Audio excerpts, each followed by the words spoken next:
How you doing, ladies and gentlemen, and welcome back to Armored Warfare with Scout. It's been a while since we've had some Armored Warfare coverage here on the channel.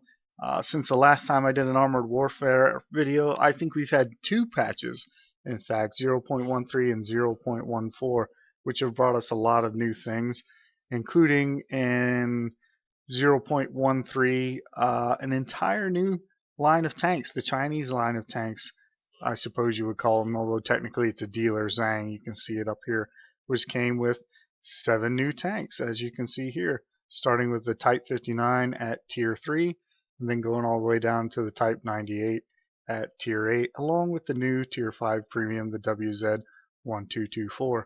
And then also with 1.3, we got a new map, Coastal Threat, that's the name of the map. And we also got a new matchmaker in update 0.13. SIMM it's called. It's supposed to be skill influence matchmaking.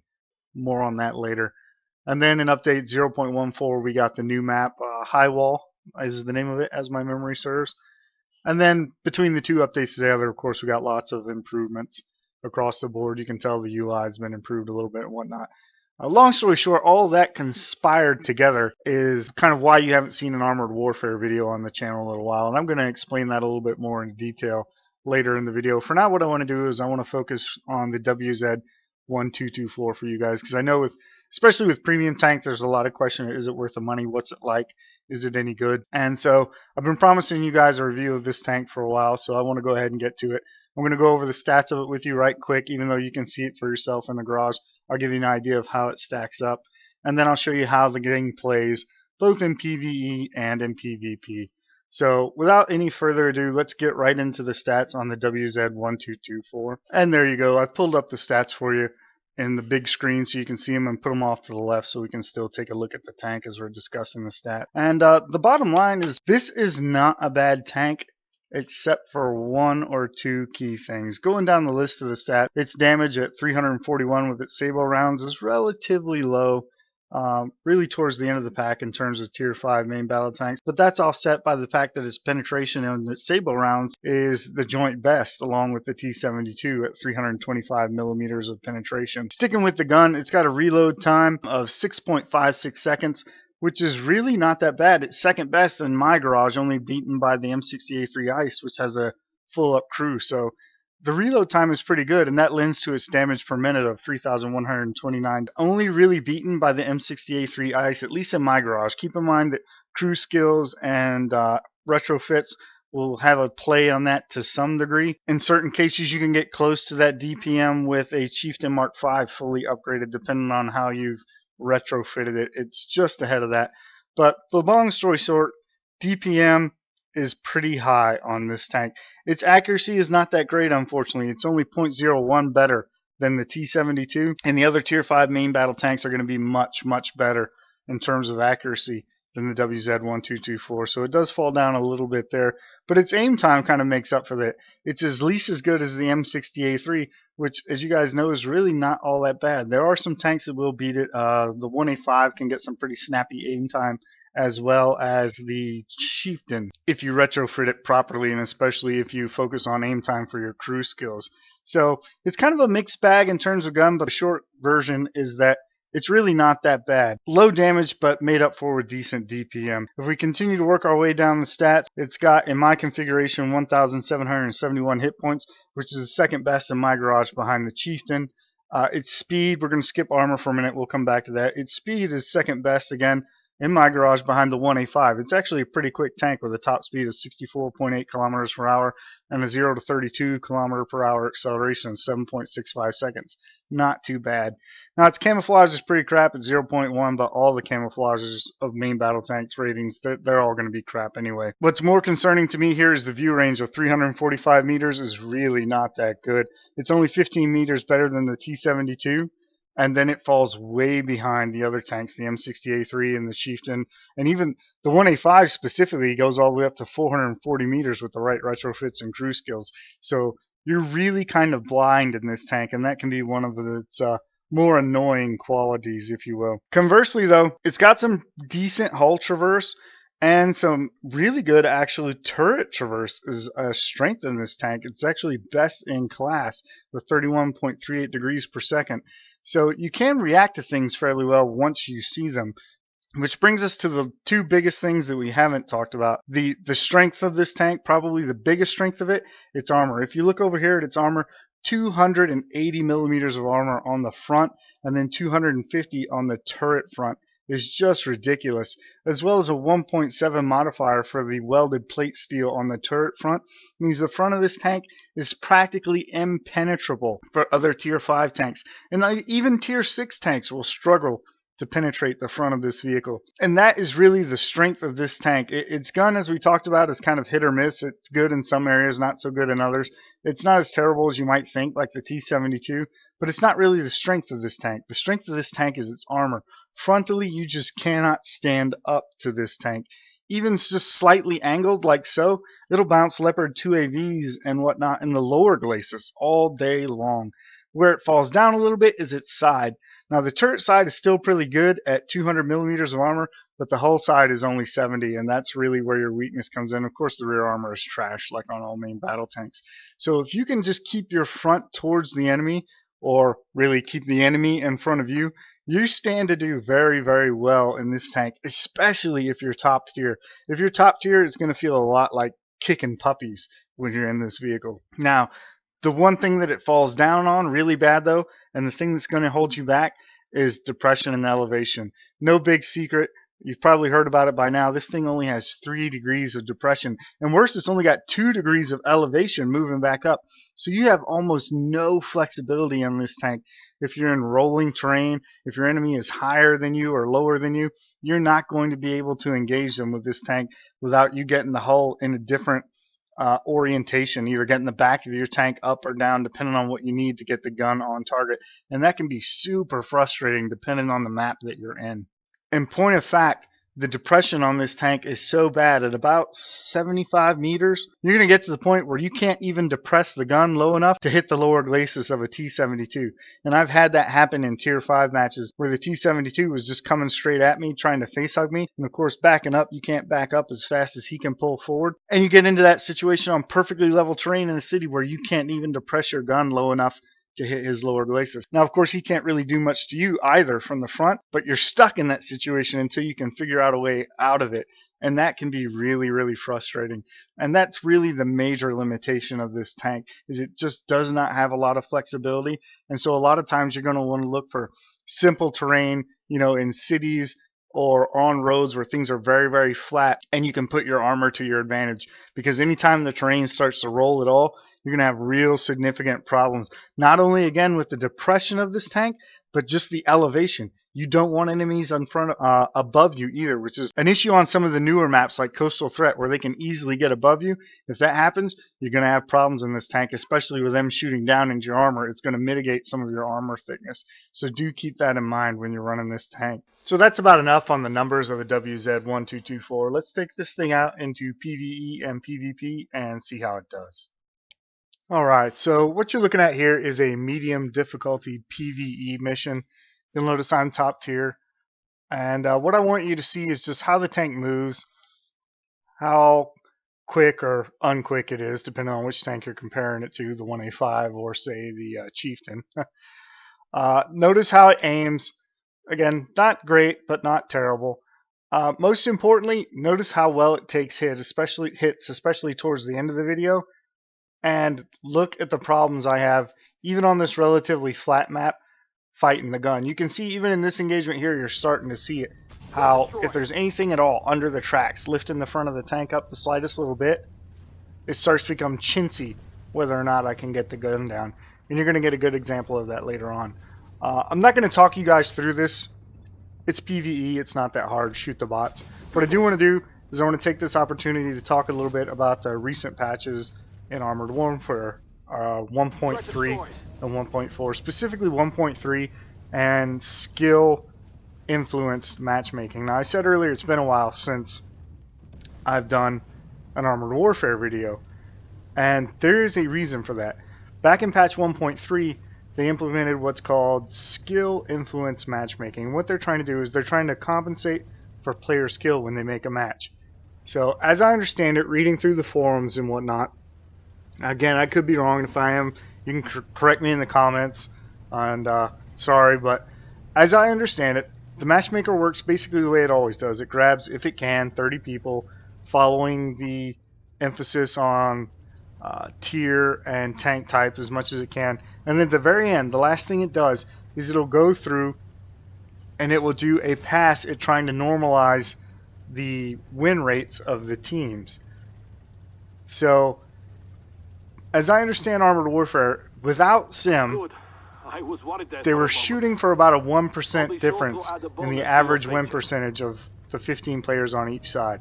And most of the time they got fairly close to it, but sometimes the difference would go up to 2.5%, which doesn't sound like a lot, but it's still, it's a difference. Now, I'm going to break right here. Watch this as I come through this alley to engage this T-72. Watch what happens. We hit the car. Can't get down, can't get down, can't get down. Got to keep going, and by the time I go forward enough to get the gun down, I lose the kill. That's how bad the gun depression is on this tank. Literally, you would think I would be able to just blast that T-72. Couldn't even get the gun down low enough to get off of his turret. So again, 3 degrees of gun depression, they're not kidding, and it's worse than you think sometimes. But anyway, going back to matchmaking. So what they wanted to do was try to smooth out that 2% difference as much as they could and try to get down to a 1% difference or less. And that's why the matchmaker makes this pass. Last thing it does, allegedly it doesn't add very much time to the queue or anything like that. But what it does do is it's working off of the averages of the two teams. And it's trying to pull them essentially close to essentially 50% average win rate. And what that is in effect doing is if you are an above average player, how do you think that it makes up for the fact that the other team may not have somebody that is at your skill level, or at really not even skill level, it's really just at your win percentage? That's right. It switches some players around and puts players with lower average win percentage. Again, look at gun depression here. Lower average win rates on your team. So in effect, because every game is now balanced that way, you can't afford to have a bad game. If you don't carry hard every game, you're probably not going to win because it's putting people with lower win rates on your team. Now, is this the terrible, awful thing that people make it out to be? I'm not sure. Again, win rate is not the be-all, end-all of who is and is not good. But it is an indicator. And generally speaking, if people have lower than, say, about 48 to 45% win ratio, going off my experience in World of Tanks and my limited experience in Armored Warfare, it's usually because they're pretty bad. They're either trolls or they're AFKs or they just have absolutely no idea of what they're doing. And it hurts when you have to carry more than a couple of those people. And it's especially frustrating if your win rate is above 55 and therefore you know you're getting more than your fair share of those players on your team simply because your win rate happens to be higher because you pay attention to things like this is a tank front towards the enemy, just basic things like that. And I can tell you, again, I don't have access to all of Armored Warfare's data. I'm not telling you this is the way it is. All I can tell you is my experience. And my experience is that my win rate before 1.3 was introduced was 58%. Now it's down to about 53 or 54. And I cannot tell you how many iron stars I've gotten since 1.3 was introduced. I cannot tell you how many games I've been where I've gotten over 3,500, 4,000 points of damage, 2 or 3 kills, and that's it. No one else on my team even broke 1,000 points of damage or killed a single enemy tank. And you can only do that so many times before you start to get a little bit frustrated and you start to wonder how much of an impact skill influence matchmaking is having. Is it SIMM or is it luck of the draw? I don't know. I really don't. It may be just that's the way the cookie crumbled that day. Who knows? I've also been on some win streaks since 1.3 was introduced, so I'm not saying that it's like that all the time. What I am saying, though, is you have 3 or 4 days like that, and you kind of want to put Armored Warfare away and go play something else. Because it's a little bit frustrating. You start to feel like the deck is stacked against you. At the end of the day, is 1.3 and skill influence matchmaking a good idea or a bad idea? I don't know. What I do know is that since they've introduced it, I now suspect the matchmaker that in a way that I didn't before. You know what I mean? I feel like it's having an undue influence on my game, and that influence is negative. And all it takes is that perception to be there for that to be a bad thing. And you start to get frustrated with it. So I really hope that they do away with it, because it's hard to get footage to show you guys when 3, 4, 5, 6 games in a row, especially after waiting 5 minutes for each game, are, 15 to 1 wipeouts, and the one kill is the one that I got, and half my team has done 0 damage. It doesn't really make me want to play the game to bring you guys footage, especially here on the North American server, where the population is low anyway, and I feel like it's a struggle just to get a full or a nearly full match, if you know what I mean. And when you wait and wait and wait to get a match where there's at least more than 7 tanks so that you can actually show the capabilities of a vehicle, and then you get wiped out 7-0, and 4 of the 7 tanks on your team scored absolutely 0 in terms of damage or shots taken, that gets frustrating. And that's why you haven't seen as much Armored Warfare on the channel lately, just honestly, I've been frustrated with the matchmaker. I feel like it's working against me, and it may or may not be, truth to tell, but there's enough there in my mind that I feel like it is, and so that's why I've kind of pulled back from Armored Warfare a little bit. In the good news department, though, there are rumblings that they're going to do away with skill influence matchmaking, and if so, I'm really looking forward to it, because I don't want to say that it has ruined the game for me, because that's a little bit strong, especially since I don't know how much of an impact it does or doesn't have, but it has made it not as fun for me to play, and I think that's really what Obsidian should be paying attention to, regardless of how much of an impact it does or does not have, even if it's statistically that only 1 or 2%.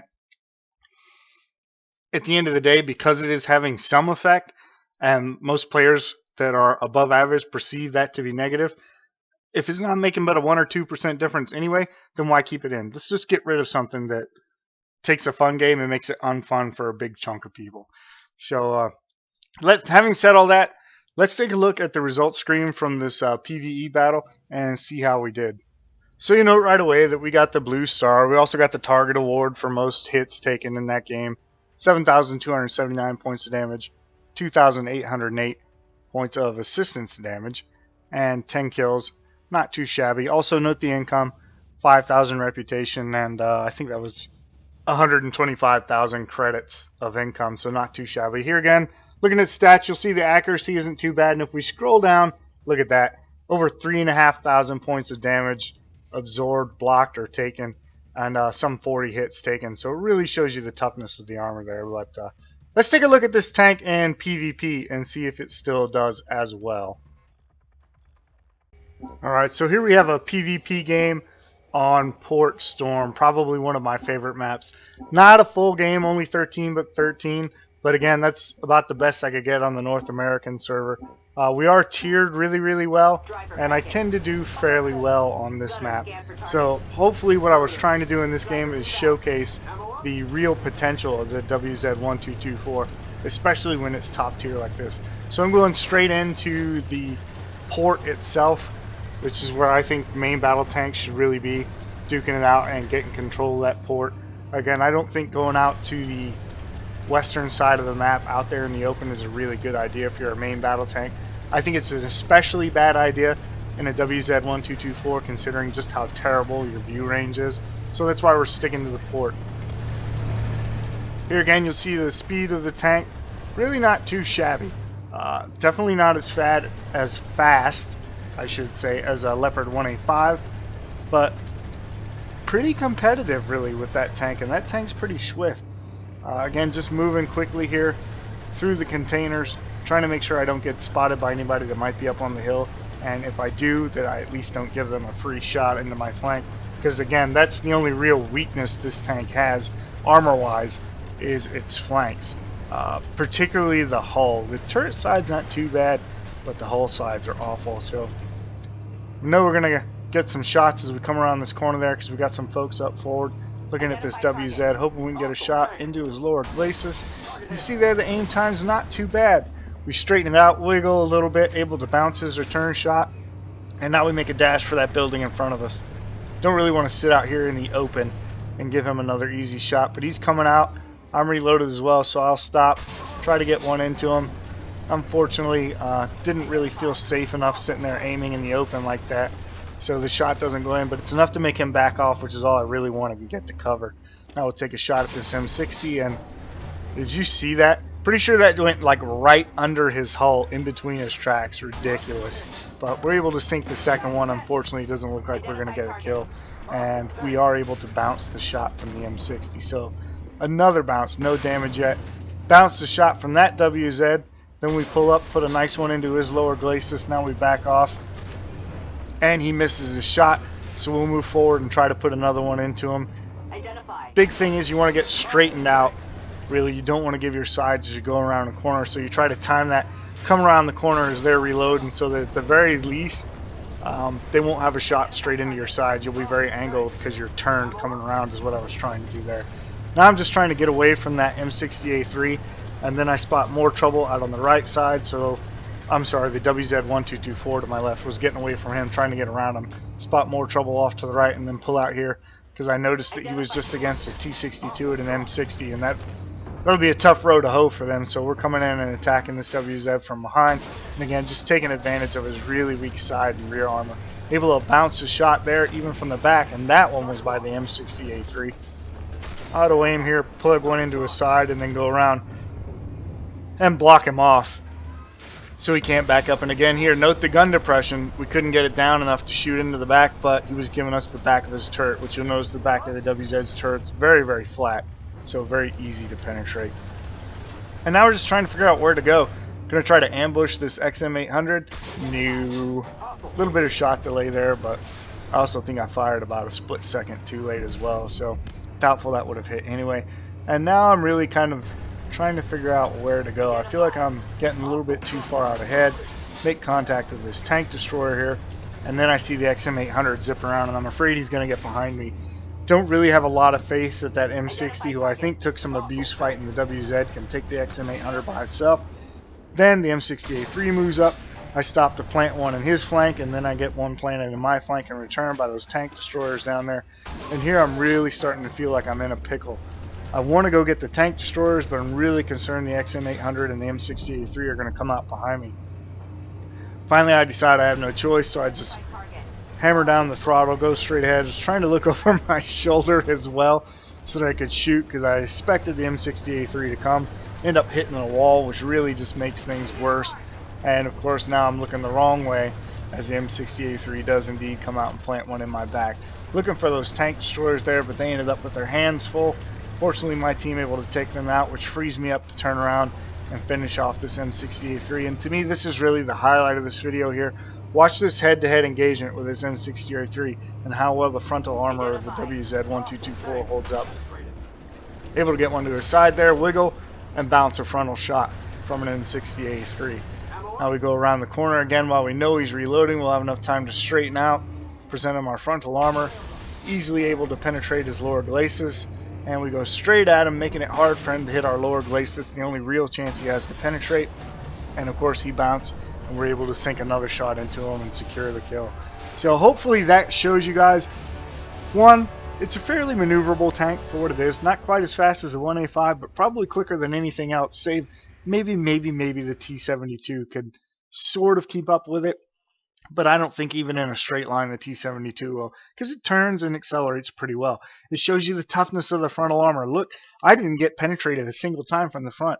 I think I got penetrated twice that game, and both those were from the side and the rear. And I'll also show you the gun. The aiming circle is not that great, but the aim time is decent. The penetration is good enough, especially when you're only fighting tier 5s. And in those types of games, you're going to get results like this. You see the gold star there and the master gunner.